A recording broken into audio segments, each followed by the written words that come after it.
Good evening, everyone. Welcome to the next edition of our guest speaker series. This is something that I implemented 4 years ago, and you'll never guess who the first person I contacted was. And because I have the attention span of a 2-year-old. But he's here.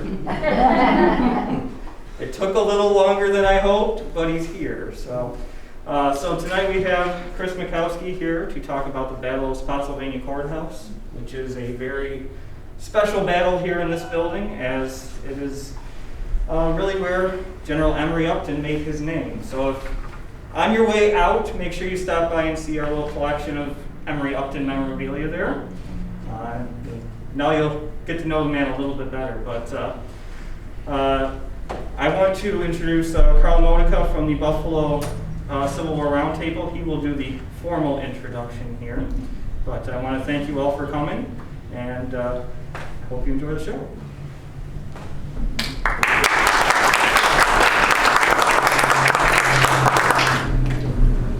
Thank you, Ryan. I happen to know you'll enjoy the show. I happen to also know you will emerge from here in a very special way tonight. Chris has graced our meetings at the Buffalo Civil War Roundtable in Buffalo for every year for quite a while now, except for this year. So we had to jump at the chance to come and say hello here in Batavia at the wonderful museum here.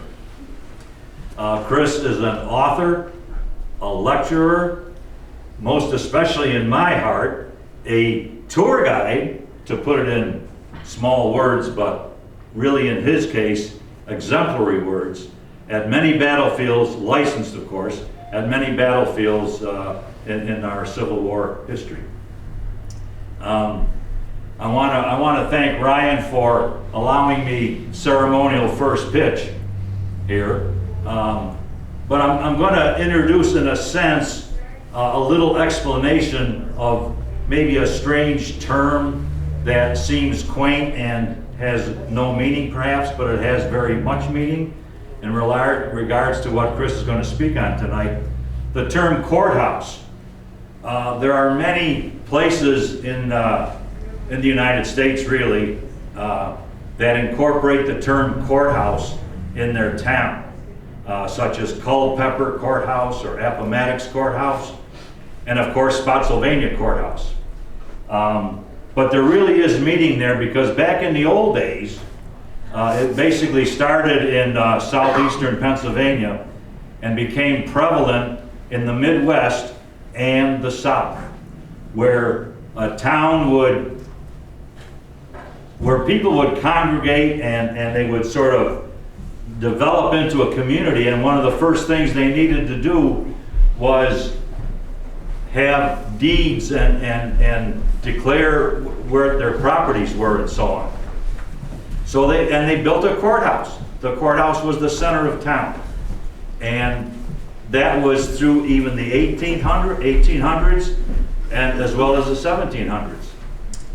So we're going to talk about tonight a really big one in our history, a courthouse called Spotsylvania Courthouse, 64, Civil War 64. And with that, I will turn it over to Christ Mackowski.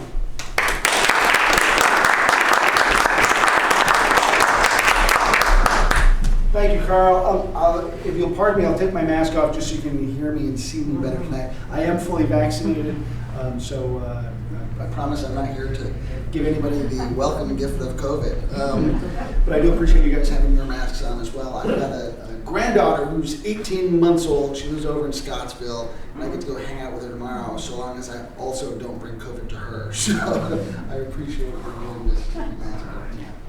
I'm with a group of historians. We call ourselves Emerging Civil War. Right now there are 35 of us. Most of us come from a public history background, meaning that we work on battlefields or worked in museums. Really on the front lines of history, helping people stay connected with the Civil War. And I sort of liken it to spreading the gospel of the Civil War, because we really feel like it's important to help people stay connected with what we see as America's defining event, Because as you know, if we don't stay connected with our own history, we risk repeating its mistakes, and we fail to learn from the wisdom that our own history can give us. So that's why it's really important to us in our rather apostolic way to help people stay connected. We'd love to have you as part of that community and part of that conversation. We have a blog. It's called emergingcivilwar.com. Free content every day from 35 different historians who have different writing styles, different backgrounds, different interests. So it's just this great hodgepodge of stuff, and we'd love to have you follow along. We also have a monthly newsletter, and I will send along a sign-up sheet if you're interested.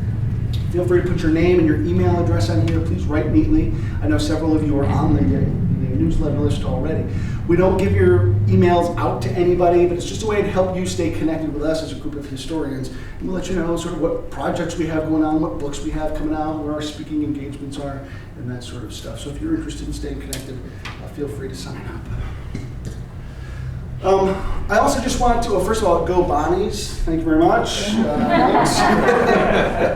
Ryan said that he reached out to me 4 years ago. I just wanted to offer him a copy of this book as a way to say thank you for your patience. He's really been diligent at trying to get me out of here. And I'm like, yeah, I'd be glad to come. And then as I said, I've got the attention of a 2-year-old, so then I would forget to follow up on the email with him. And then he would politely email me back and say, like, oh, do you think you could come? Yes, absolutely. And then, of course, COVID hits and stuff. So Ryan, thank you very much for your work to get me here. What a wonderful museum. This is my first time in here. And such a nice way to treat it.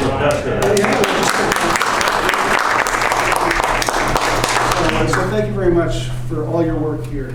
It's a thrill for me as a Civil War guy to come to Batavia and talk a little bit about Emory Upton. Like, I'm geeking out inside. Frankly, you know, it's like, yeah, because I work on the battlefields around Fredericksburg, where Upton plays a prominent role, not just at Spotsylvania, but for instance, he throws his regiment, the 121st New York, into the thick of the fight at 2nd Fredericksburg at Salem Church, you know, and like, he is in it.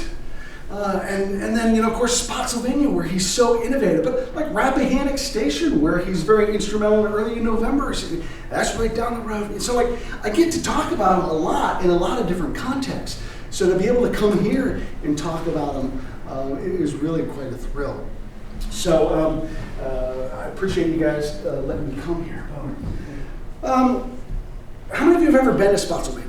Anybody? Okay, not many folks. And I urge you to take a visit. And I'm sure many of you have been to Gettysburg.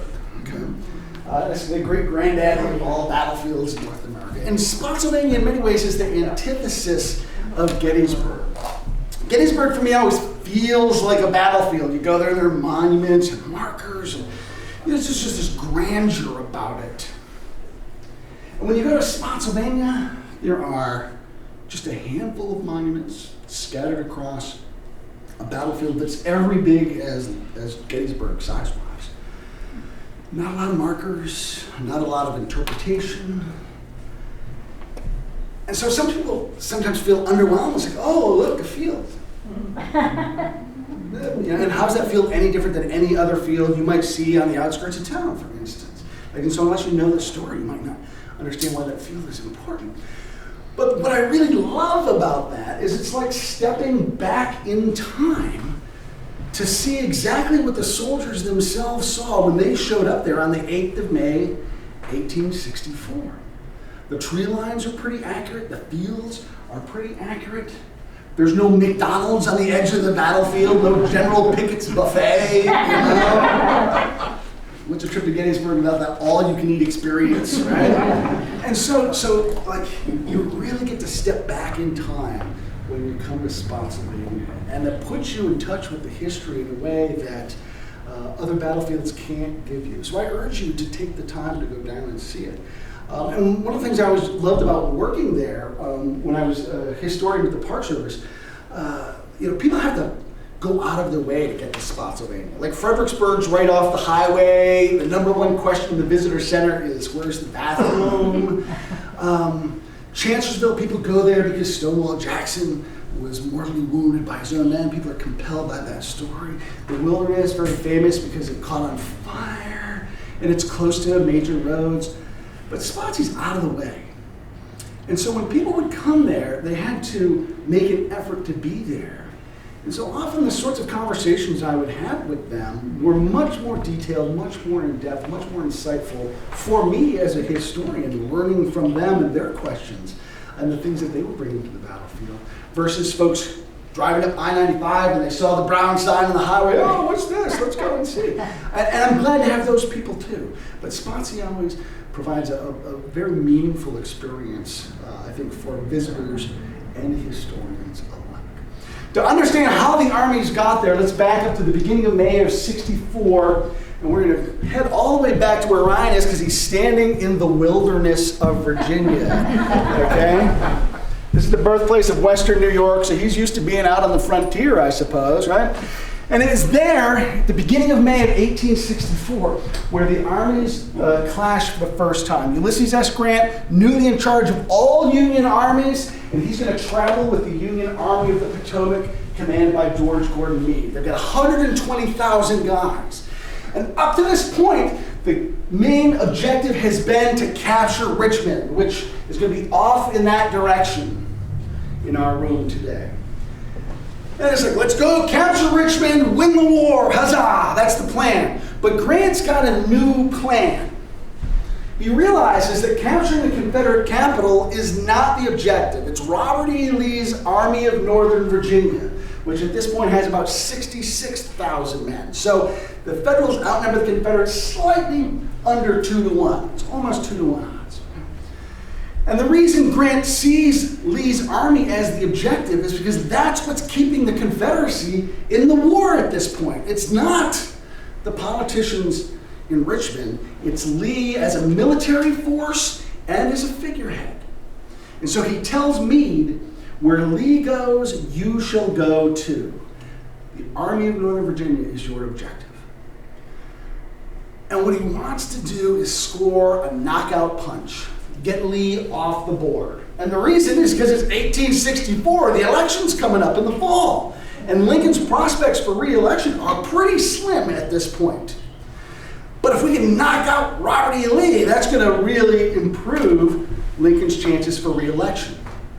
But Grant also has a key insight at this time too. He says that if he can't score that knockout blow, then if by no other means than attrition, we shall simply wear the Confederates out. Because he knows he's got the numerical advantage. But it's not just an advantage in men. The North has more materials, more money, more resources, more infrastructure, more everything. And Grant simply wants to bring all of that to bear and keep hammering and hammering and hammering and hammering. And just wear the Confederates out if he can get that knockout blow. So when he rumbles across the Rapidan River at the very beginning of May of 1864, he says there will be no turning back. We're going to go after Lee, and we're going to stay after Lee. His objective is to come down here to Spotsylvania Courthouse, which will then give him the inside track to Richmond. Now, as I said, he doesn't care about Richmond. He doesn't care about the courthouse. There's nothing particularly important about the village. There's nothing important about the courthouse building itself. It's just that the village has that road network that provides the inside track to Richmond. Grant doesn't care about Richmond, but he knows Robert E. Lee does. Lee has to defend the capital. So if Grant can threaten the capital, it's going to force Lee to come out into a fight that Grant is pretty sure he can win with his numerical superiority. So that's why Spotsylvania is important, because it's going to lure Lee out into a fight. But of course, Robert E. Lee doesn't follow anybody's plans but his own. And as Grant comes across the river, heading towards Spotsylvania, he gets into this area known as the Wilderness, and Lee pounces on him. And the reason Lee does that is because in the Wilderness, Grant can't deploy all of those men. He can't maneuver his cavalry. He has no place to set up his artillery. And so the Wilderness, which is 70 square miles of deciduous second-growth jungle, the Wilderness itself will negate Grant's advantages. And they fight there on the 5th. They fight there on the 6th. By the 7th, Grant realizes, I can't get at Lee. We can have this heavy pounding match in the forest, but I'm not really going to be able to get purchase. And this is where Grant changes the war. Now, how many of you have heard of Gettysburg as the turning point of the Civil War? I'm here to tell you tonight, friends, that is balderdash. Balderdash. Because after Gettysburg, Robert E. Lee is able to still move with impunity in Virginia. Doesn't change the strategic picture in the East at all. The turning point of the war happens on the 7th of May, 1864, in the Wilderness, when Ulysses S. Grant, realizing that he can't get at Robert E. Lee, decides to simply go around. And he's just going to keep marching down to Spotsylvania Courthouse and force Lee to come out of the Wilderness and fight him some more. What starts in the Wilderness on the 5th of May is going to be the beginning of 6 weeks of constant boom, boom, boom, boom, boom. That war of attrition. We've never seen anything like that in the Civil War before. What happens in the Wilderness leads inexorably to Appomattox Courthouse 11 months later. But first, Grant has got to get to Spotsylvania. So on the 7th of May, he's going to march down, right down this center row here. It's called the Brock Road. He knows he needs the Brock Road to get to Spotsylvania Courthouse, so he sends his cavalry down Brock Road to clear it away. But the cavalry is unsuccessful because Confederate cavalry is putting up a pretty good defense. And so the Federals will end up camping out right about here at a place called Todd's Tavern, about halfway to Spotsylvania. Well, Grant's planning to be in the village tomorrow at 8 in the morning. So as he's marching and he gets to about here at midnight, he finds all these sleeping cavalrymen. That's going to throw the timetable off. George Gordon Meade, commander of the Army of the Potomac, sees these sleeping cavalrymen. Now, for those of you who know anything about George Gordon Meade, you know that he's very calm and cool, collected, even temperament. And he sees these sleeping cavalry, and he just literally starts kicking butts. Get up! What are you doing sleeping here? Like, well, we couldn't clear the road. And he looks for his cavalry chief, Phil Sheridan, and Sheridan's nowhere to be found. Sheridan's headquarters is actually kind of over behind that little cabinet, just a few miles away. So Meade tells his guys, get up, clear the road. And they're going to have to push forward and see if they can clear the road. In the meantime, Sheridan finally comes back. He's like, what are you doing? Giving orders to my cavalry. And Meade's like, well, I'd give orders to you to give to them, but you weren't here. And they have this big blow up. It is an act of insubordination on Phil Sheridan's part. No other way to put it. It's the kind of thing that would get you fired, except Meade can't fire Phil Sheridan, because Sheridan is one of Grant's buddies from the West. When Grant came to the East, he brought Sheridan with him and put him in charge of the cavalry. So the best Meade can do is go to Grant and be like, you know, your guy here, he's down on the job, blah, blah, blah. You know, he said, like, I should just give him orders to go off and go get Jeb Stuart. And Grant, and I like Grant a lot. I have a tremendous amount of respect for him. And here's where I think is one of his moments of failure during the war. Because instead of backing his army commander, he backs his buddy Phil Sheridan. And he says, well, Sheridan generally knows what he's talking about. Why don't you cut the orders and let him go do what he said he could go do? And Meade's like, okay. So he cuts the orders. Phil Sheridan's going to take the whole Federal cavalry down south toward Richmond, which is that way. He's going to draw out the Confederate cavalry on the 11th of May at a place called Yellow Tavern, just north of Richmond. There's going to be a big battle. Jeb Stuart, commander of the Confederate cavalry, will be mortally wounded in that battle. And so Phil Sheridan gets a free pass in history. Because like, ooh, we got Jeb Stuart, woohoo! But the truth is, the rest of that raid is a near disaster. Sheridan gets cut off. He's almost annihilated twice. Custer has to cut his way out at one point. I mean, it's just a disaster for Sheridan. And it really doesn't do anything to disrupt the Confederate cavalry's efficiency. They've got two great replacements, Wade Hampton and Fitz Lee, who both step up and fill Stuart's role. So like, it really isn't all the great awesomeness that Phil Sheridan will later make it out to be. And I call Sheridan out for that, because what does your cavalry do for your army? What's the role of the cavalry? Scouting. Eyes and ears, scouting, right? Okay? So if Phil Sheridan takes a whole cavalry down to Richmond, that leaves George Gordon Meade blind and deaf. And what's about to happen over the next 2 weeks at Spotsylvania Courthouse and all the way down to the North Anna River, Meade is going to have to grope his way across the countryside without cavalry, without eyes and ears. And it's going to cost thousands of lives. Because Phil Sheridan's off Showboat.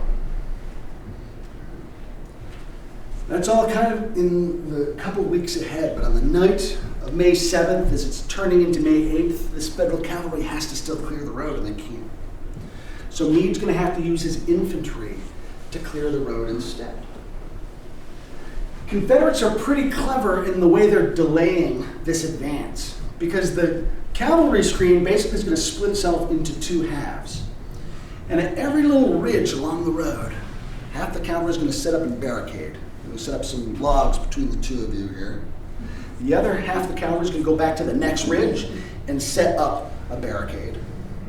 So when the Federals advance, they've got to clear these Confederates out, which means they have to go from line of march into line of battle, push forward, and just as they get within rifle range, the horsemen hop on their horses and ride back to the next ridge.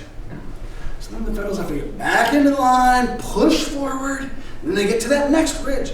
They got to redeploy, push forward, and the cavalrymen just hop on their horses and ride back to the next ridge. And so the Confederate cavalry leapfrogs its way backwards in this delaying action, which means the Federals have to deploy, get back into line, redeploy, back on. There's this accordion action that takes place as the Federals are coming down the road. It impacts their unit cohesion. Units start to get jumbled up. Guys are getting exhausted. Guys are getting frustrated. It's a terribly long and frustrating night for the Federals as they're advancing. The reason this delay is so important for the Confederates is because Robert E. Lee has to get out of the wilderness too. This is the direct line to Spotsylvania Courthouse. Robert E. Lee has to cut his own road out of the wilderness, then come down further to the west along this little road right here. He's going to have to hook down around the Blockhouse Road and then get here. Ta-da! He's got twice as far to go on the road he has to create. So that's why the Confederate delaying action here is so important, because he's got so far to go. The lead element is going to be his First Corps, which at this point is now under Richard Anderson. This is Longstreet's corps, but Longstreet was accidentally wounded by his own men executing a flank march in the wilderness of Virginia. Sounds very familiar to Chancellorsville. Anderson is under orders to leave by 2 in the morning on May 8th. But as it happens, where Anderson's men are encamped, there's a forest fire. There are several forest fires that are going on through the wilderness. And Anderson decides to leave his spot early because of one of these forest fires. So he's going to leave by 10 p.m. on the night of the 7th, rather than wait until 2 in the morning on the 8th. So he's going to get a 4-hour head start. It's going to make all the difference. Because as he gets down here, finally clears out of the wilderness, he's going to give his men the chance to relax, take a break. We've got to be in Spotsylvania in the morning. And just then, as the guys finally deploy into encampments, this messenger comes up from the Confederate cavalry. Jeb Stuart sends a messenger. He's like, well, you need to get up here quick. We're running out of time. We're running out of space. We need infantry support. So Anderson gets his men back up into line, and they're going to run the last 2 miles to get to this spot, which is the last defensible ridge before we get into Spotsylvania itself. So the Federals, making their advance about 7:45, they finally get to this last ridge themselves. They begin to deploy to push these cavalry away once more. At this point, they're exhausted. As I mentioned, unit cohesion has broken down, and so they're going to attack at brigade level. And the 1st Brigade is going to come up right through here. You're in a bad spot to start the day. And this time the Confederate cavalry don't rush away. They hold their ground, because Jeb Stuart on horseback sees Anderson's men coming up, and he says, "Get over here and run up to that fence line. If you don't run, Billy Yank's going to get there before you do." And Anderson's been running the gate just in time to repulse that first attack. So then the 2nd Brigade is going to come up on this side of the road, Dennison's Maryland Brigade. And Stewart's able to get guys to stay here just in time at the moment of crisis, just the right moment to repulse that attack. It'll be like a 15-minute hand-to-hand fight by the Marylanders who will finally be repulsed. It'll be a 3rd, a 4th, a 5th attack across these fields, 6 in all. Stewart able to plug Confederate reinforcements into place at the right time, at the right spot to repulse these attacks. The Federal commander who's in charge of this part of the field is a guy named Gouverneur K. Warren. Some of you might know him from his time at Gettysburg, known as the savior of Little Round Top. He's got a statue that's there. Warren is a man whose star has been on the rise in the Army of the Potomac. Because of his actions at Gettysburg, he's rewarded by being given temporary command of the Union 2nd Corps in the fall of '63.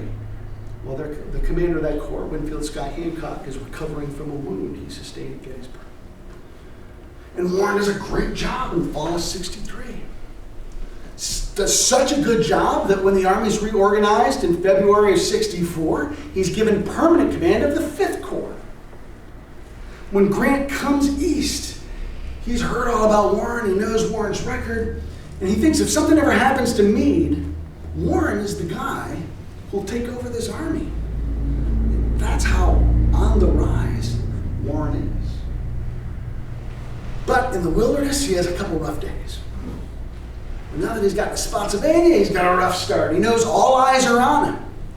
And so he's going to try to reorganize his men for another attack against this position late in the morning on May 8th. Because he knows if he can't push through, the rest of the army is bottlenecked behind him. So he's going to get the other 2 divisions that have not yet been involved, push them against this spot late in the morning on the 8th. The more Confederates are able to get into position, fortify here, they're going to repulse that attack as well. Now Warren's dander is really up because he's had 2 attacks that have been repulsed. He knows eyes are on him, the bottleneck is really jamming up. 6th Corps Commander John Sedgwick is coming up behind him, and Sedgwick's going to start to deploy his men, but he doesn't have a lot of room, so he's going to kind of stretch off into the woods in that direction. And Warren is going to launch another attack late in the day on the 8th to try to break this deadlock. Sedgwick should be in charge because he's the senior man in the field. But Sedgwick's like, very manfully, like, you know what, you've been here all day, you know the situation, you just tell me what you need me to do. Very professionally lets the junior guy go. And Warren's like, "Argh!" And he's going to take half of the army and attack on the afternoon of the 8th. He's got more guys coming out of the field. They're just going to keep following the ridgeline and extend the position off in that direction. And so when this big attack comes late in the day, Lee's got enough guys in position to again repulse the attack. Now, this bottleneck is such a problem that the 2nd Corps can't get onto the battlefield till late in the day. They don't even get in the action. When they finally do, they're actually going to have to swing down and come down here along the Po River, which we can say is kind of where this wall is. The 9th Corps can't get to the battlefield at all, and so they're going to have to swing back past our cameraman, off to the side, and come down to the battlefield from the east along Fredericksburg Road, which, let's say, kind of cuts off in this direction. It takes them so long to get around, they won't even get to the battlefield until the morning of the 9th. They're going to encamp along Fredericksburg Road. The area where they're at is actually an area that my wife's family owns today. We call it Stevenson Ridge. Not preserved by the Park Service because it's Ambrose Burnside. Nobody cares about Ambrose Burnside. But on the upside, I got to marry into my own earthworks. So it's like, so that's all going to be kind of over that side of the battlefield. So the morning of the 9th, Sedgwick, trying to kind of take a little bit more of an active role here, scouts things out, and some of his guys are getting kind of shot at the intersection here. So he goes down to see what he can do to reorganize the situation, and snipers from the Confederate line are taking shots. ducking. And Sedgwick's like, ugh, I couldn't hit an elephant at this distance, you're fine. And one of the artillerists is like, well, I ducked at one of the big ones once and it missed me to save my life. Sedgwick chuckles. He's like, oh, well, if you think ducking's going to save you, that's fine. Go ahead, keep ducking. But I'm telling you, they can't hit an elephant at this distance. 600 yards. No sooner does he say it that second time than he gets shot 1.5 inches below the eye. Wheels around dead, blood fountaining from his face. They can't hit an elephant, but they can hit a major down. He's the senior most officer killed in the Civil War for the Federal Army. When Grant hears news of this, he has to actually retire to his tent and kind of collect himself. He says the loss of Sedgwick is worth a division. 10,000 men. Now, Sedgwick is not one of those generals who's got a lot of razzle-dazzle to him. It's not like he's a great inspired leader of men who pulls off these magical feats on the battlefield. But he is beloved by his soldiers, who call him Uncle John. He's a 50-year-old bachelor who's been married to the Army his whole career. He's a soldier's general. Like when they're out marching in the field, he's sleeping under the stars with this man. He's not taking over someone's house as a headquarters. He's just beloved. He's one of those guys, no razzle-dazzle, but if you want something done, get John Sedgwick. You know, it might take him a while, but he'll get it done. And now he's finished. So Grant is going to have to find a replacement. Should be James Ricketts, the next senior division commander, but Ricketts doesn't want it. And he's going to step aside to let Sedgwick's protege, Horatio Wright, take over the Corps. And Wright's going to have a pretty imposing task in front of him, because this is the largest corps in the Army, about 24,000 guys. And he's going to have to overcome this learning curve. And he's going to have some of his subordinates come to him with a pretty harebrained idea for a new kind of attack to get at the Confederate line. So he's going to have some new tactics that he's going to have to master as he is trying to master this learning curve. So even as this is going on the Federal side, on the Confederate side, Robert E. Lee's finally inspecting his line, and he's followed this ridge line, pretty strong defensive position. But when the line gets up to about where the door is, it curls back on itself. So there's like a big bow in the line, a big U, shaped like a horseshoe or a mule shoe, as it will become known, the Mule Shoe Salient. And a salient is an inherently vulnerable position for a number of reasons. Okay, first of all, let me just kind of realign my room just a little bit. Let's say you're at kind of one end of the salient kind of curves up to you and hooks over to you, and comes down here. And you're like in the middle of the salient, okay? So we've got this big U right here. And now you, and you, ma'am, and you guys, and you're all firing in at the salient. How many of you, as you're shooting inward, like your fire's converging, isn't it? Okay, whereas you guys who are making the outside of my U, if you're firing out, your fire diverges, doesn't it? Okay? So when you're in a salient like this, when you're being attacked, fire concentrates on you, whereas your own fire gets weaker over distance. So it makes you more of a target, and it makes you less effective as an offensive force. Also, a salient is vulnerable because let's say you've got a whole bunch of cannon over here, and you're going to fire at her. But if you miss her, your cannonball might still come over and hit somebody over here. So salients are also susceptible to that kind of crossfire. The other thing is if someone were to break through at any one spot, it makes the whole position untenable because you're in the rear of the whole position, even though you've just had one breakthrough. Okay. So these are all reasons as Lee looks at the salient, he's like, it's not a very good idea. But where you're sitting is a piece of high ground. And if that's outside of the Confederate lines, Federals could park a bunch of artillery there and bombard the Confederate line. So Lee can deny that artillery position to the Federals if he keeps it inside that U. So there's some pluses, there's some minuses. And Lee's an engineer, and he knows the pluses and minuses here. And he talks to his second in command, officer who's in charge of this section of the line, a guy named Richard Ewell, is in charge of the Confederate Second Corps.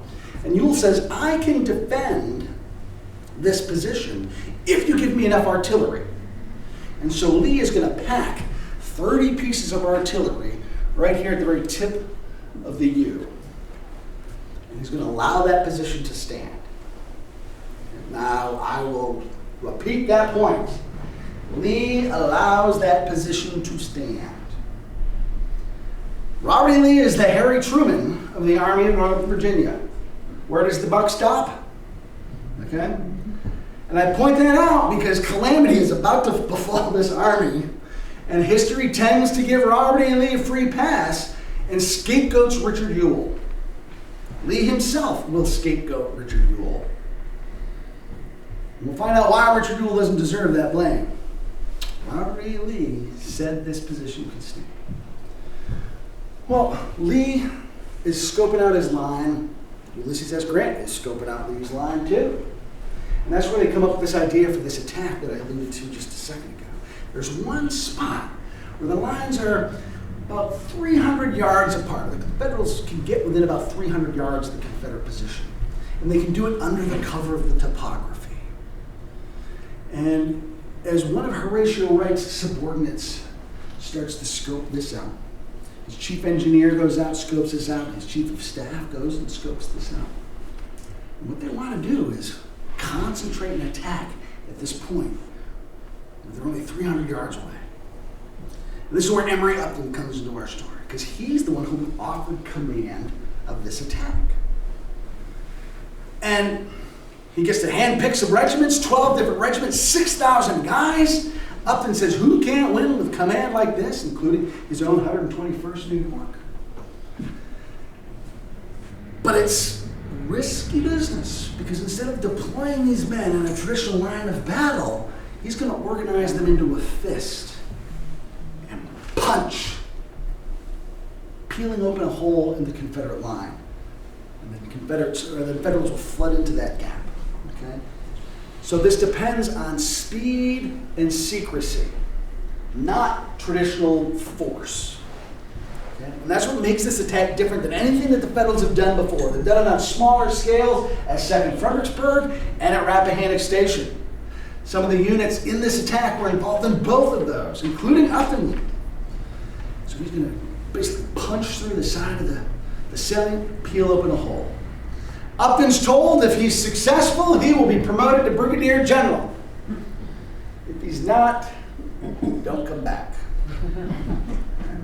Now, there's some mythology that this all happens and he gets promoted. In fact, his promotion is actually in the works at this point. So Upton's going to get his men into position. The attack is supposed to be at about 5 o'clock in the afternoon. It's going to basically come from here to here and just punch on through. In order to support that, Warren is going to attack here to hold these Confederates in place so they can't shift over as reinforcements. There's also going to be a Federal division that's going to come straight from the north under Gershom Mott, and as Upton punches through, Mott's going to slide right into that hole as the reinforcements. And then over here, Burnside's going to attack to hold those Confederates in place so that they also can't shift as reinforcements. So it's going to be basically an attack all along the line, with the main attack being Upton's. Except Upton's going to take a little longer getting into position, so he asks for a delay of an hour. Meade says, fine. But over here, Warren sees the chance to do a little showboating. His ego is still pretty bruised, so he's going to launch his attack early at 4:30. He'll actually have a small breakthrough. Hobart Ward will break through right over here, close to the river. He'll find himself in among the Texans, a place nobody really ever wants to be, because those Texans are pretty ornery fighters. Ward himself is drunk, not expecting to break through, and so it's like, oh, geez, whoa. And he's quickly driven off the field. This attack is done by about 5 o'clock. So Upton loses his support over here and doesn't know it. Burnside doesn't get the memo that there's a delay. He launches his attack at 5 like he's supposed to. Everything works out fine. Burnside actually gets closer to the village than anybody else during the entire 2-week battle. He'll get so close that Grant will be like, you are maybe a little too close, I can't support you. And he'll order Burnside to pull back.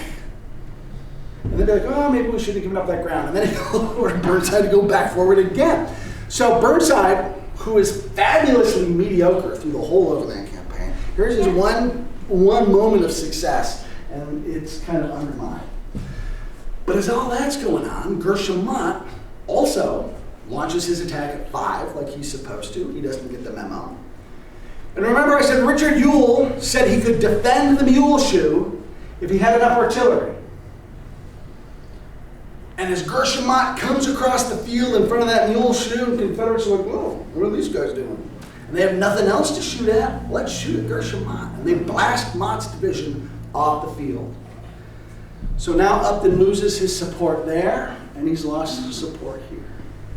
So at 6 o'clock, he gets his fist ready, 12 regiments, 6,000 guys. They swarm across that field. They punch through it successfully, peeling open a hole in the Confederate line that's a quarter of a mile wide. And Upton turns to look for reinforcements, and there's no Gershom Mott.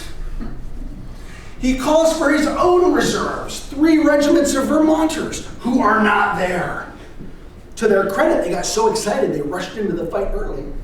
So like, they were in the battle already, but it's like, now what do we do? And without any sort of reinforcements, the Confederates who were here, not tied down, shift over and fill this gap, and they drive Upton out. He manages to capture almost 1,000 Confederate prisoners, but he himself is driven from the field. He will still get his promotion, however. Grant recognizes that this failure was not Upton's fault. Upton did exactly what he said he would do. And because it was such a new type of attack, the army itself wasn't prepared to take advantage of the opportunity that it presented. So Grant's like, all right, well, what can I learn from this? And if Upton can break through here with 6,000 guys, what could I do with a bigger fist? Let's say 20,000 guys. And this time, let's have reinforcements ready to flood the gap. Let's say another 20,000 guys. And so Grant is going to put into motion plans that replicate Upton's attack on a much larger scale. And he's going to punch the Confederate Mule Shoe right on the nose on the morning of May 12th. For his fist, he wants to use Winfield Scott Hancock's 2nd Corps. They've been all the way down over here by the river, so he's got to shift them up into position off into that direction. And Robert E. Lee, trying to read the tea leaves of what's going on, gets reports of this federal movement. And of course, we've got Burnside over here making all sorts of noise. And Lee starts to think, okay, well, we were in the wilderness where we fought for a couple days. We came to a stalemate, and then Grant just moved around my right. Now, we've been here at Spotsylvania for a couple days. We fought to a stalemate. Now it looks like Grant's moving around my right again. And so Lee jumps to the conclusion that Grant's trying to get around him and keep going to Richmond, just as he had done in the wilderness. So Lee's going to try to respond to that by mobilizing a portion of his army to get the jump on Grant. And the first portion of the army he's going to move is going to be his artillery, because it's the slowest moving part of the army. And the first artillery pieces he's going to move are these ones right out here at the tip of the Mule Shoe, because they're the farthest away from the roads. And they're just a couple farm lanes through there. And on the 11th of May, it starts to rain, turning the roads to muck. And so that's another concern why we want to get those artillery pieces out of there, because otherwise they're going to get bogged down. We need to get them on the road and go. Now let me reiterate what I said a few minutes ago. Richard Ewell said he could hold this position if he had the artillery to do it. And Robert E. Lee just pulled the artillery out. And he doesn't tell Ewell. Ewell finds out because his division commander at the very tip of the Mule Shoe, a guy named Edward Allegheny Johnson, comes to him and he's like, "Where's my artillery?" I don't know if you know anything about Johnson, great old crusty bugger. Good hard-fighting veteran, got wounded in the foot at the Battle of McDowell during Jackson's Valley campaign in the spring of '62. Goes back to Richmond to recover. His convalescence takes a little longer than expected. And somehow, despite being a crusty old guy, earns a reputation as a ladies' man. When he finally comes back to the Army, he's got a walking stick because of his foot injury, which hasn't fully healed. So his men start calling him Old Clubby. Very politically correct, right? And, he's hobbling around with his walking stick, and he's just, where's my artillery? He's a veteran. He's heard reports of all this movement. He feels like he's going to be attacked. So he goes to Ewell. He's like, I need my cannons. So Ewell sends a note to Lee, who doesn't respond. Ewell goes to Lee's headquarters. Where are my artillery pieces? And Lee says, well, I had to pull them out. Ewell said, well, Johnson really thinks we're going to be attacked. And he convinces Lee to send the artillery pieces back. But Lee says they're so far along the road at this point that it'll be morning before they return. So just hold tight. Ewell passes the word on to Johnson, who's telling his men, oh, hold tight my butt, And so he tells his guys, be ready. We're going to get attacked. Be vigilant. When he goes to bed that night, he goes to sleep with his clothes on, his boots on, his stick right next to the bed, so he can hop up and get to the battlefield, because he knows something's coming. And in fact, something's coming. 20,000 Federals. They're lining up back there by the camera at a place called the Brown Farm. And as they get to position, Hancock gets one of his divisions to a big fist, and he's going to support it with a big traditional line of battle like this. And he comes sweeping in this direction. Attack is supposed to come at 4 o'clock in the morning. But the rain that I mentioned has cooled things off. Been a hot May so far. And this rain has cooled things off and conjured fog out of the bottomlands, and it makes it impossible to see. So Hancock's going to delay the attack long enough for dawn to start to lighten the sky just enough so that his men can tell where they're going. They've had a long, exhausting march to get into position. There are accounts from these guys that talk about it being the longest, most miserable march of their career in the Army. Because it's dark and raining and muddy and the streams are overflowing. They don't know where they're going. It's confusing. Imagine marching around, wearing your wool clothes. If you're wearing your wool and you're soaking wet, that's no fun, right? And it's so confusing. One of Hancock's subordinates, Francis Barlow, says, will someone at least point me in the direction of the Confederates so that I don't have to march all the way around the world and come at them from the rear? That's how confusing this is. So finally, at about 4:20, Hancock's going to give approval for his men to advance. And he knows this is desperate. They haven't had the chance to scout things out. When he sees them go, he says, my boys, they will not come back to me. As Hancock's men sweep through the morning fog, through the forest, Confederates have their picket line out on a sunken road called the Landrum Lane, which leads to a little farm kind of back, just behind you. When Confederates finally get there, they think they're capturing the main Confederate line because it's a sunken position. The Confederates are fortified. They go, huzzah! Oh, it's just you. Those are kind of basically their reaction. Scares the bejesus out of the Confederate pickets who flood back to the main line. And Johnson mobilizes his guys. Oh, they're coming, I told you. And so, up to this point, about half of his guys have been in position in the works. About half of them have been behind the lines with their rifles stacked, huddled against the fire, cooking up some breakfast, trying to stay warm against the rain. And about a third of them are sleeping. Make sure I have my math right. A third in the line, a third at the campfires, a third sleeping. I'm a writer. Nobody said there'd be math involved. So, at this point, everybody floods into the lines. They know the Yankees are coming, and they let loose a volley. But by this point, the Federals have aligned themselves and advanced farther. And cutting across the field in front of the U is a big swale. It cuts diagonally from you over to about where you're at. Okay? Because of that swale, as the Federals advance, they get down into that swale, even as the Confederates fire that volley. So the volley goes over the heads of the Federals. And when they're down in that swale, that gives them protection against further Confederate fire, because the Confederates can't fire down into the swale. So that allows the Federals to come sweeping up out of the swale and smash into the very tip of the Mule Shoe, just like that big fist. Boom! And in this direction, the Federals come peeling down, capturing of all these Confederates. One of them that they capture is old Clubby himself, who's on top of the works with his club in one hand and a rifle in the other, just beating at the hordes of Federals that are swarming around him. The sheer weight of numbers captures him and is dragged to the rear. One of old Clubby's brigade commanders, George Maryland Stewart, is also captured.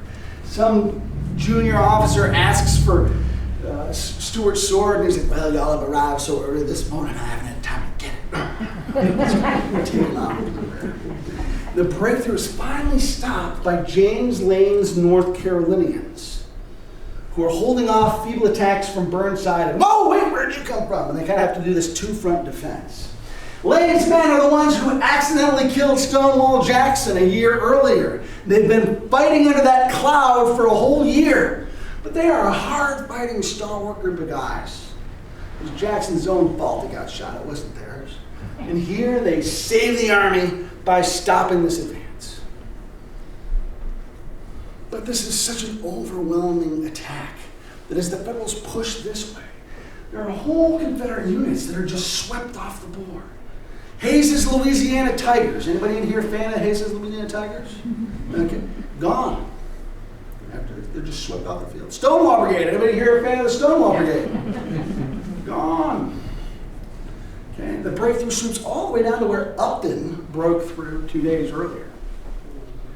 Some 3,000 Confederates are captured, hauled off to the rear as prisoners, including Johnson and Stewart. Hancock is making his headquarters at this point back at the Landrum farm, and he finds Johnson sitting on an ammunition crate with his head buried in his hands, weeping openly at the destruction of his division. And Hancock and Johnson had been friends in the pre-war army. And so Hancock tries to comfort his friend. And Johnson's just, oh, the calamity, my boys. But he recognizes his friend's outreach, and he says, if this had to happen to me, I'm glad it was you if it was anybody. Very magnanimous in your feeling. Stewart, a little less so. Hancock comes up to him and he says, Stewart, old boy, glad to see you. Well, I'm not glad to see you by a damn sight, Stewart says. Hancock's got his hands out. Stewart says, well, sir, under the circumstances, I cannot accept your hand. Hancock jerks his hand back and says, well, under other circumstances, I wouldn't have offered it. Hancock gets the last laugh here, because typically, like if an officer was captured as a prisoner, he'd be given the courtesy of a horse to ride to the rear as a prisoner. Johnson gets a horse to ride to the rear, and Hancock makes Stewart walk. But they are among thousands of Confederate prisoners that are captured in this massive attack. And this is when Robert E. Lee finally comes to the battlefield. His army has a gaping chest wound a half a mile wide, with Federals sweeping into the gap. And he's got to figure out what to do.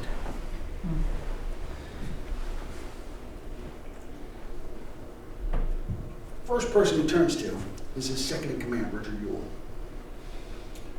Ewell is going off like a teapot on the boil, just swearing and cussing, yelling at his men, slapping them with the broadside of his sword, calling them cowards, extolling them, get back into line as they fled to the rear. And he's just absolutely lost his temper. And Lee is the very calm, cool picture of composure. And he rides up and he says, General Ewell, how do you propose to control your men if you cannot control yourself? And he gives Ewell a timeout.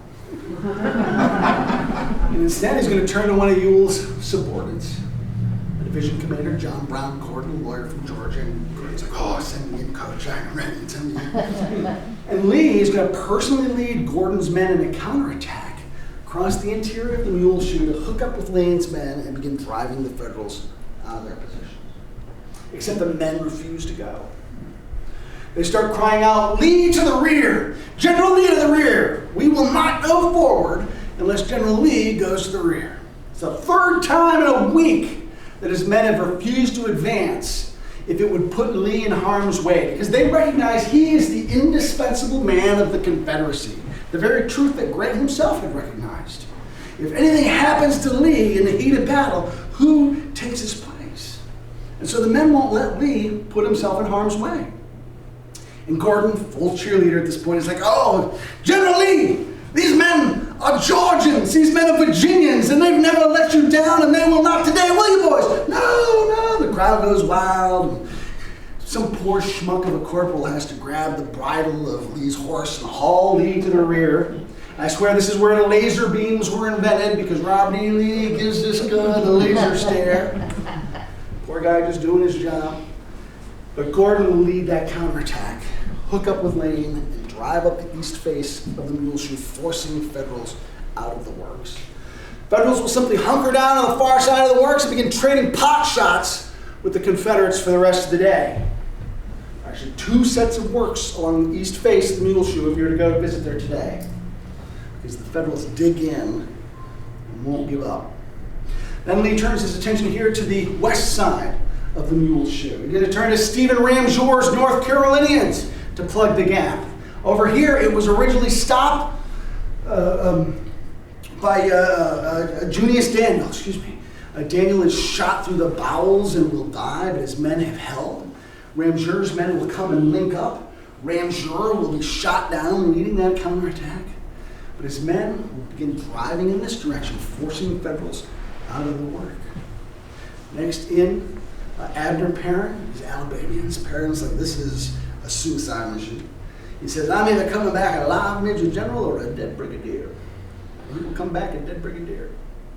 But his men will link up, continue driving in that direction, forcing Federals out of the work. Nathaniel Harris's Mississippians will be the next ones in. They'll be caught in a friendly fire incident, leaving behind dozens of dead Mississippians. But they will link up and continue pushing Federals out. Crazy thing about the Mississippians, they all have camp hatchets.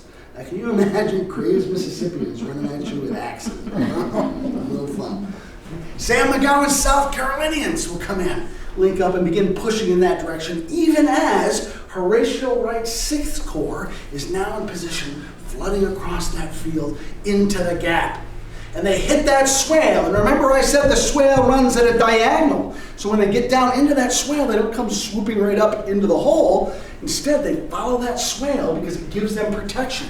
And that funnels them to the very point that McGowan's men are driving for. And so we have these converging forces at this one spot in the Confederate line. Soldiers will later describe that spot as a Golgotha, a place of skulls. Place of what? Skulls. A man will describe it as a saturnalia of blood and a panoply of horror. Some soldiers call it Hell's Half-Acre. But today we probably know it best by a name given to it by some veterans as the Bloody Ankle, where for 20 straight hours, men will engage in the most sustained hand-to-hand combat of the Civil War, shooting each other at point-blank range, stabbing each other with their bayonets, using their rifles as clubs, throwing them like spears, using their camp hatchets, sticks, rocks, fists, teeth. Men were not as men, but as demons, said John Haley of the 17th Maine. It was a roaring, bubbling hell of hate and murder. In the pouring rain, in mud up to their knees, a tangle of bodies 3, 4, 5 deep, guys getting trampled into the mud and suffocating, others drowning in the water that is collecting in the Virginia clay. And this will go on for 20 hours as Robert E. Lee continues to feed men into that fight, buying time with lives, expending the lives of his soldiers to save the life of his army. Because what he's doing during this time is He's not trying to recapture the Mule Shoe. Instead, he's going to seal off the base of the U, seal off the salient, create a fallback position. But he needs time to do that. He rallies the survivors from Ewell's 2nd Corps to do that work. But in the meantime, he keeps throwing other men into this fight, prolonging it to buy time to allow this work to happen. Finally, 2 o'clock in the morning, this line is secure enough that Lee sends word to the front. And his men in 2s and 3s begin to drift to the rear and take up this new position. Federals realize something's going on. They make a final push, capture the last couple hundred Confederates that are in position, and they begin a cautious advance into the interior of the Mule Shoe. Now remember those artillery pieces that we talked about earlier? They got pulled out, and Lee sent them back. And the first batch arrived just in time to get captured. William Carter's battery gets off one shot before it is swept away. In fact, 20 of those 30 pieces are captured in this attack. But those other 10 pieces are now lined up in this new line. And they will open fire on those Federals who are quickly discouraged. They'll fall back outside the works, even as dawn begins to lighten the drizzling sky. And what Federals see across that field is unprecedented in their experience during the war. A carpet of blue bodies, so thick that one Federal officer talks about being able to walk from the far side of the field to the Mule Shoe without ever touching the ground. Bodies are so shot up they don't even look like human beings anymore. One ambulance driver describes bodies being like sponges, not human beings, because they're so shot up. And they have to be scooped into the litters because there's nothing firm enough to hold on to lift the corpse. Men are identified by the shot up remains of personal effects in their pants pockets because they are shot beyond recognition.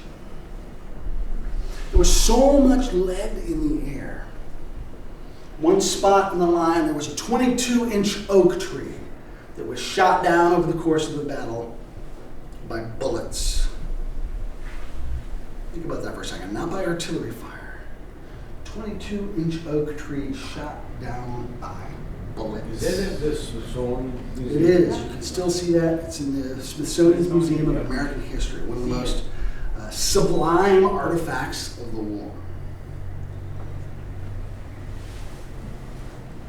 And the Battle of Spotsylvania Courthouse is over.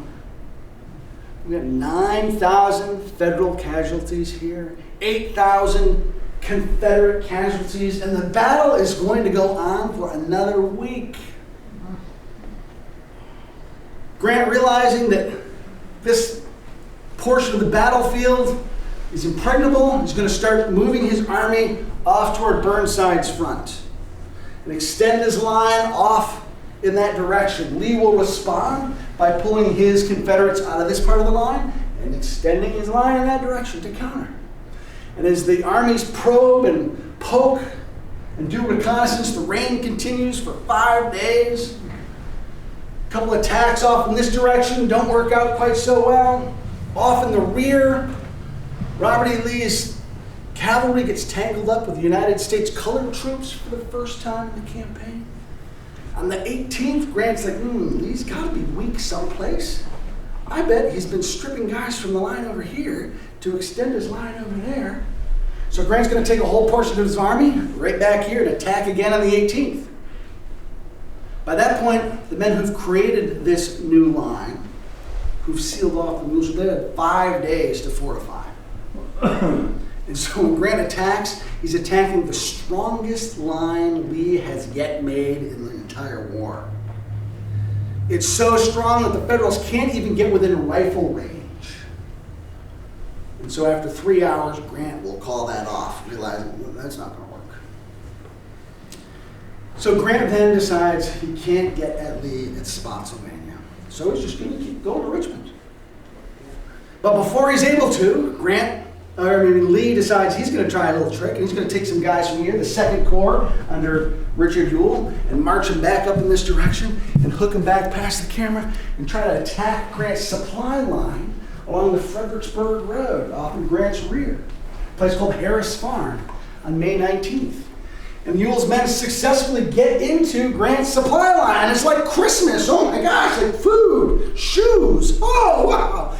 And all unit cohesion breaks down as the Confederates find this bounty of stuff. As a result, that allows Federals to respond. It's not just supplies coming down this road either. It's reinforcements coming down from Washington, D.C. So the Confederates quickly find themselves overwhelmed. And only darkness allows them to escape the field unscathed. Richard Ewell almost has the entire Confederate 2nd Corps destroyed, except for darkness. We talked earlier about that war of attrition that Grant wanted to fight, and the 2nd Corps is a great illustration of that. You might remember at Chancellorsville, it was Stonewall Jackson leading the 2nd Corps on that flank attack, marching them through the forest, 28,000 men on that flank march at Chancellorsville. Now it's a year, 2 weeks later, Richard Ewell on a big flanking maneuver has 7,000 men in that same 2nd Corps. 21,000 men difference. That's the war of attrition. 19th, after Harris Farm, Grant will have any more shenanigans from the Confederates? No? Everybody okay? He'll begin to head down south toward the North Anna River. And Lee will be forced to follow. Grant started this campaign with 120,000 men. By the time he gets to the North Anna River with those new reinforcements, he's down to 67,000 men. He's lost almost half of his army. Robert E. Lee started this campaign with 66,000 men. By the time he gets down to the North Anna, he'll get some reinforcements and be back up to 54. So as we talk about the war of attrition, Grant will just keep it up. He'll just bring more guys down from Washington. Robert E. Lee's out. Grant, just keep hammering. So if you go to Spotsylvania today, and you stand there on that battlefield and see how pristine it is a beautiful, lovely spot. Especially this time of year as the leaves are starting to change color. And you hear the birds, and the hum of the insects. Feel the breeze, sun on your face. And to think that once upon a time it was the scene of such horrific horror. Such a terrible, terrible fight. And that juxtaposition is so sublime. And think about the men who fought there and suffered and sacrificed and died. And what is today such a beautiful spot. I am sure that those men would be glad that you are there to remember them. Thank you.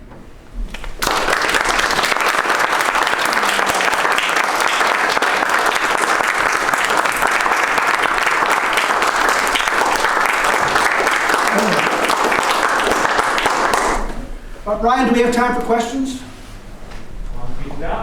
People have any questions? Yes, sir. You didn't mention that inside the salient were little boxes all around that. So each little section of the salient had its own little protective box. Mm-hmm. So when Confederates first dig in, they basically have like a big U. Upton's breakthrough really kind of triggers the creation of what are known as traverses, which are portions of the line that are built perpendicular to the main line. And they're intended to help protect you if there's a breakthrough. It protects your flanks. Now when you're breaking through with 20,000 guys, 50 feet of dirt isn't going to help you. But the idea is these traverses help kind of give you purchase, give you protection. The men call them hog pens because it's like being in a little pig pen, and particularly as muddy as these things are. So if you go there today, you can actually still see the remains of these traverses. And that's really what allows the Confederates to recapture as much of the Mule Shoe as they do when they're doing their counterattacks on the 12th, because they fight their way from traverse to traverse to traverse, getting purchase up along the line. Other questions? Tom, you promised you were going to save some for me, right? Well, I have a different question that I was going to ask you out there. Okay. Could you talk about the Central Virginia Battlefields Trust? Thank you for that opportunity. Well, in fact, I have some propaganda. you know what caused me to think of it when you mentioned Todd's Tavern, because evidently there were just some 30 acres around there that have been saved by the... 116 acres at Todd's Tavern are being preserved at this very moment. I'm glad I understated it then. You like to take my short.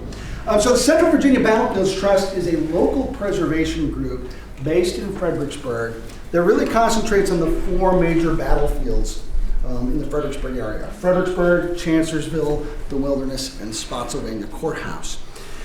CVBT, as its acronym is known, works very closely with the American Battlefield Trust. They are not competitors, but partners. So a lot of people wonder how the two organizations interact. They interact very closely, actually. The American Battlefield Trust, which most of you are probably familiar with, sort of has like the 20,000-foot view. You know, they're a national organization. CVBT is the group that's like, oh, there are 3 acres for sale over here, or this house for sale, you know, that sort of thing. One thing we'll be announcing, CVBT will be announcing next weekend, is there's actually a 3-acre spot on the Chancellorsville battlefield, part of Jackson's flank attack. Is the middle piece of the puzzle. Everything else around it has been preserved except for this one house, so it's like a gotta get it sort of thing. And they're about to announce that they're gonna get it. So I don't know if that answers your question or not, but really important to have those local boots on the ground perspective. Well, what motivated it is it's obviously so important to be able to see the terrain that the soldiers fought through. And they've always been likened to outdoor classrooms. And what groups like this, the American Battlefield Trust, do is that in the wave of so much development and so many historic places are under threat, I marvel how much these people have accomplished and how much they've spent of their own money in order to do so. And so when those of us that join for $25 or $50 or whatever, it's like pocket lint compared to what the leaders of this group have done. And but every dollar helps. And you know, Salem Church, where Emory Upton had his first big splash, that battlefield is essentially gone except for 4 acres of property right around the church itself. Like where Upton's assault was during that, it's gone now. And battlefields are really a primary source. They teach us things about the war that we can't learn from books, that we can't learn from letters, that we can't learn from maps. Those are all important tools, but nothing beats being able to walk the ground and understand, oh, this happened because there's this swale here. This happened because, oh, look, this river has really steep banks that I didn't really, And so having the ground itself lets us understand the battle in ways that we just can't understand without it. Chris, if I can have a follow-up, if I might, that pertains very much to what you just said. At Petersburg, there's been an effort by the Park Service to recreate a portion of what the earthworks would have looked like. You probably know that area. But you don't have anything like that in Spotsylvania, with the exception of just one spot where you have a few logs that are lined up. What is the hesitancy of the Park Service to do that? Because it would help visitors have a much better appreciation for what that fighting was like, because there's hardly anything left of the trench lines. Sure. And part of that is because at Petersburg, because the armies are there for 9 months, the fortifications become so much more extravagant and so much more intricate. And part of it, Spotsylvania is there for 2 weeks, so you see more extensive works there than, for instance, at the Wilderness, where they were there for 3 days. And part of it's just every park is its own little fiefdom, and depending on how superintendent wants to run his or her park, I may or may not want to create earthworks. Part of it is just that. Okay. Yeah, so I owe you a question up here in the front, and then I'll come back to you. I got a last question. What happened to Battle of Spotsylvania? Did they create a national cemetery there or burial? Great question. What happened to the dead after the battle? So, in the immediate aftermath of the fight, bodies were basically buried right on the battlefield in shallow graves. At Spotsylvania, that becomes particularly problematic because of the rain that I talked about, and a lot of these bodies actually get washed up. When Grant makes that second attack on the 18th across that same ground, a lot of those bodies have washed up, and the stench is so bad that soldiers fall out of line, nauseous, throwing up because of the stench of the battlefield. After that, because the armies move off, bodies just get left there.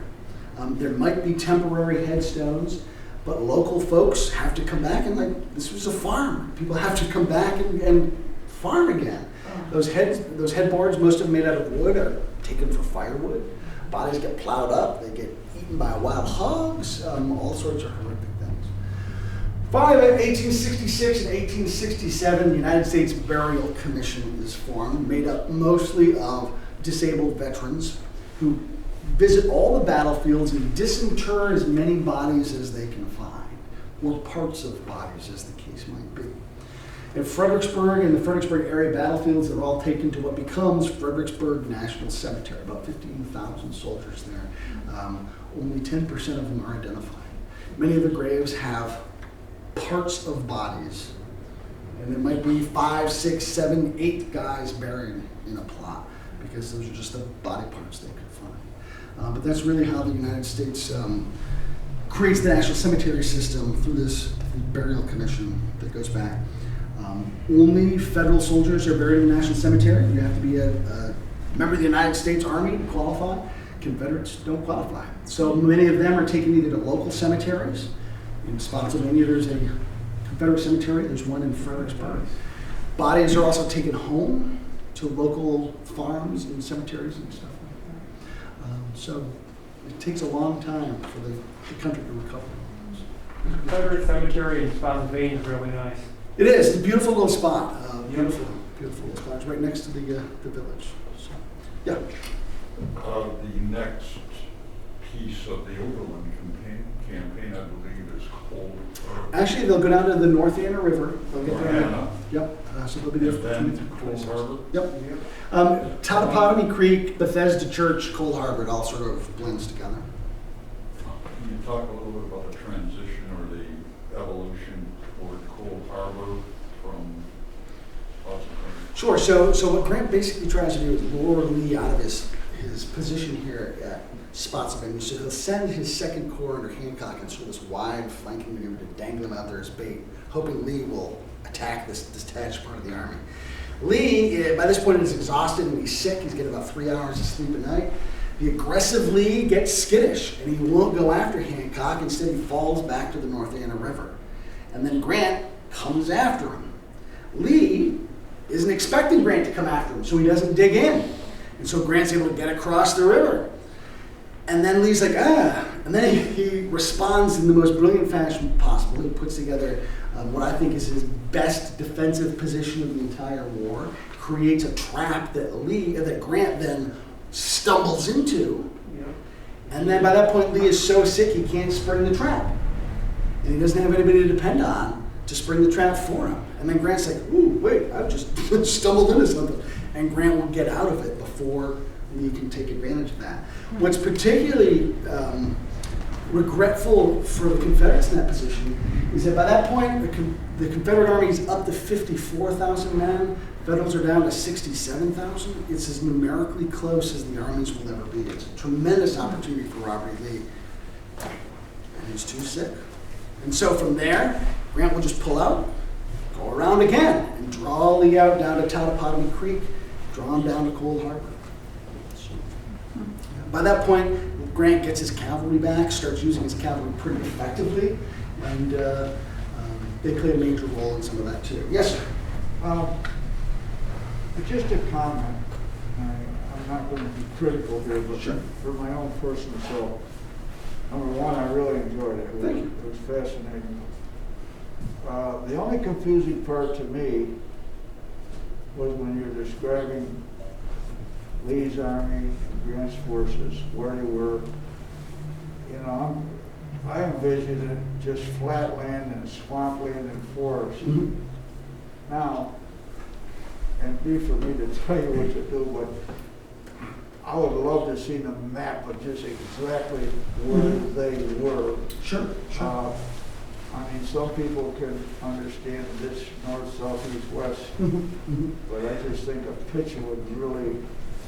And a lot of people like to use PowerPoints, and I tend to avoid them just because when I'm doing tours in the battlefield, I don't get a PowerPoint. I've got to kind of use what I've got. So I try to map things out in a room. Sometimes it doesn't work, and I apologize. No, that's fine. That's fine. Good job. Thanks. Chris, is the blue and gray one Spotsylvania there? So the blue and gray is Spotsylvania from May 13th through the 20th. So that would be Upton's attack against Myers Hill on the 14th, if you're interested in Upton stuff. We do have an issue on the Bloody Angle that Chris White and I wrote. That's sold out, but I do have the second half. Right. And a lot of these maps you can find online. If you go to the Park Service sites, you can actually find them there and other places as well, or the American Battlefield Trust. As I mentioned, I've got an 18-year-old granddaughter, so if you would like to contribute to the Spoil Sophie Marie Fund, please feel free to come up. I do have books for sale. I accept plastic as well as cash and checks.